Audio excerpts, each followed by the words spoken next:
Well, in modern America, we no longer have blasphemy laws regarding God, but Darwinism is one of those things that is now protected against any kind of attack by a kind of blasphemy law system. And so in the schools, Darwinism simply cannot be questioned. Evolutionists today have an absolute conniption at the very thought of both sides of the origins debate being presented in school. They want evolution alone taught, and that dogmatically. They think that it is terrible that anyone would suggest such a thing as presenting both sides.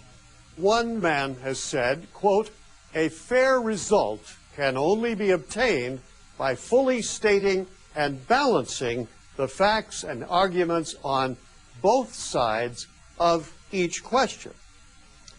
To present both sides of this argument is the only way, he said, to come to a fair result. Well, that's certainly contrary to what the evolutionists want to happen today. Where did I get that quote? Well, right out of this book, entitled The Origin of Species by Charles Darwin. Millions of Americans are being lied to. It's a lie hiding as scientific fact. Could you expose the lie of evolution and reveal the truth? To help you do that, Coral Ridge Ministries has designed an easy-to-read booklet entitled Evidence for Creation, Intelligent Answers for Open Minds by Tom DeRosa. With this booklet, you'll be equipped to give compelling answers to the most common questions about creation and evolution. Evidence for Creation, Intelligent Answers for Open Minds is yours for a gift to this ministry of any amount. And when you give, we'll also send you today's hard-hitting documentary entitled Darwin's Deadly Legacy, featuring footage not included in this broadcast. DVD includes English and Spanish tracks. We've done all the work for you. We've interviewed the experts, we've compiled the evidence, and presented it in a clear, easy-to-understand format. This video is an excellent resource for anyone you know who's unfamiliar with the little-known dark side of Darwinism and the horrific link between Hitler and evolution. To receive yours, write to Coral Ridge Ministries, Box 40, Fort Lauderdale, Florida, 33302, or call 1-888-947-9009. Please call or write today. If one were to ask how much blood has actually been shed in the name of Darwinism, I think for most people it would be a total surprise. Because you could start off with Darwin and his little theory, and I'm sure Darwin never had a clue of where it would lead to. But if we were not made in the image of God, but rather in the image of man, then you could get rid of the undesirables. Well, this went along, and it certainly went along in America as much as Europe, where they sterilized what they called the feeble-minded.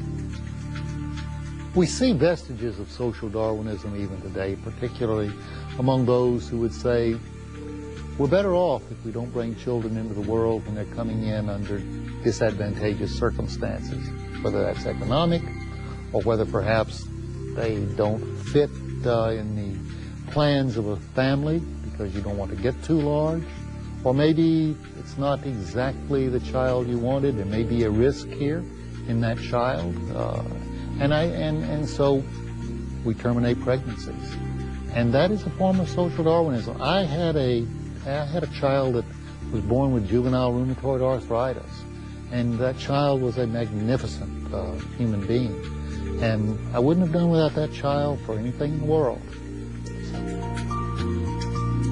When you have a biology teacher mentioning scientific facts like the Cambrian explosion, he's out of work. Lawsuits are brought to prevent facts from being told about Darwinism because children must be baptized in the religion of Darwinism to prepare them for the coming belief in atheism. And ordinary people are constantly on the defensive on this separation of church and state, separation of church and state. Well, that means separation of your church and state. Their church is the state. Dear friend, we have had nearly 150 years of the theory of Darwinian evolution. And what has it brought us? Whether Darwin intended it or not, millions of deaths, the destruction of those deemed inferior, the devaluing of human life, increasing hopelessness. Darwin's legacy has been deadly indeed. Ironically, many of the scientific foundations on which evolution is based are crumbling, yet the ACLU and their friends on the courts make sure that there's only one view of science taught in our schools, a godless one at that. The time has come to recognize that evolution is a bad idea and should be frankly discarded into the dustbin of history.